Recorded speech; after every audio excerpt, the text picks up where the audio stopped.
where else does the CIA get involved in the relationships that Nixon had, with the Joint Chiefs of Staff? Um, You know, I mean, the Nixon White House was a nest of paranoia, and so it turned out that you know, the CIA had their own lines into the Nixon White House through Howard Hunt and James McCord, both personal friends of Dick Helms. Um, the Pentagon was doing the same thing because Nixon and Kissinger had tightly controlled U.S. foreign policy in their own hands, and they were not consulting with the Joint Chiefs around major strategic initiatives with China and the Soviet Union. And so the Joint Chiefs were spying on Nixon as well. They employed a young Navy yeoman to rifle Kissinger's desk after hours and copy all the documents and feed them back to the Pentagon just so they would know what they were doing. But you have to understand, that was a totally different independent operation from the CIA. The Joint Chiefs didn't want the CIA involved in that, and the CIA didn't know about it. At least that's what Helms says. So, is this like, did this stop? I mean, you know, just to be clear, No, it's not like we're talking about, Sam Adams and George Washington, and they would come in, rifle through Sam Adams' personal information and find out what he was planning, regards to the British or something like that. I mean, all this happened during my lifetime, and I wonder. Yeah, and in fact, I mean, you can see a repetition of it. I mean, the CIA enjoyed an extraordinary measure of impunity in its first 25 years of existence. Watergate and the Church Committee brought that impunity to an end and substituted a new regime for ostensible oversight of the CIA, the House and Senate Intelligence Committees. But those committees, that oversight didn't prevent the CIA from joining with the Reagan White House and seeking to bypass Congress in the Iran-Contra affair. And it didn't stop the Bush administration from implementing a torture regime. So, the oversight system changed, but it remained very weak, and the abuses of power and the impunity did continue after Watergate. And this is really the problem with, kind of the happy myth of Watergate. Crusading free press takes on a lawless president. It's a very optimistic scenario about what happened. And in fact, it's not what happened. And, I think it made people think, especially in the press, and now why you have so much Watergate coverage is, people believed this story, and it made them think that our institutions are much stronger than they are.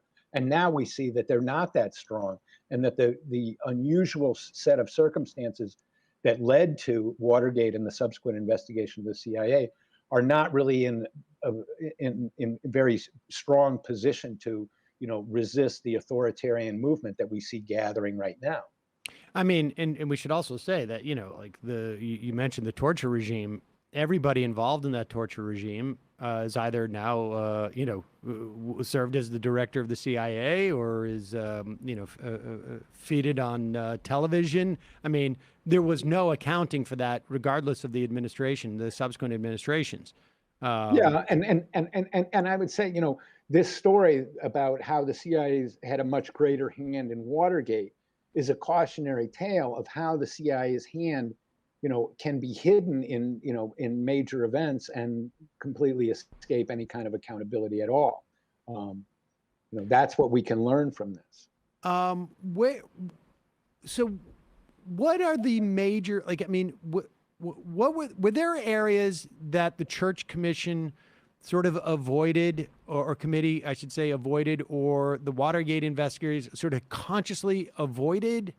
What is out there, when he's talking about dirty tricks, the hanky panky, I'm speaking about, Nixon speaking, all that stuff that he knew about. Well, first off, how did he know? Well, Nixon had been deeply involved in Cuba policy at the end of the Eisenhower administration. Fidel Castro comes to power on January 1st, 1959, with a popular leftist government, but not communist. And Eisenhower didn't really President Eisenhower didn't really care. Cuba was not important strategically in any way or economically. And so Eisenhower didn't really care. But Nixon, looking to run for president in 1960 and being more vehemently anti-communist, appoints himself as point man on Cuba policy in 1959 and 1960. And Nixon knows all about the assassination plots against Castro. And so he does go way back in this. He knew all about the planning for the Bay of Pigs, and so did Helms. So that was the place where the two men's paths first crossed. And, that was something that Nixon had to, keep under wraps. That was one of the things that he and Helms had to keep under wraps. The Castro assassination plots, how the Castro assassination plots related to Kennedy's assassination. This was the very volatile secret at the heart of their relationship. I got to say, it's a very sweet relationship. They both are ideologically aligned and both willing to basically shared values. They have shared values, but Nixon is willing to leverage essentially Helms and blackmail Helms essentially, and Helms is perfectly willing to throw over Nixon if it means saving his. It's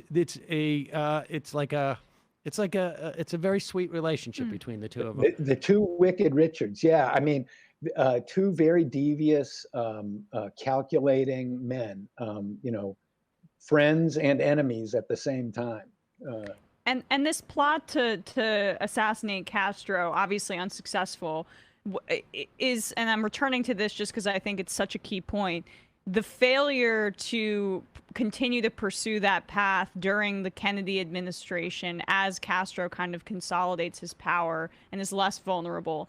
Is that the ultimate unforgivable sin for the CIA and by extension Nixon? Well, the CIA plots to assassinate Castro continue throughout the Kennedy administration. In fact, Dick Helms is running one of them on the day Kennedy is killed. He has a man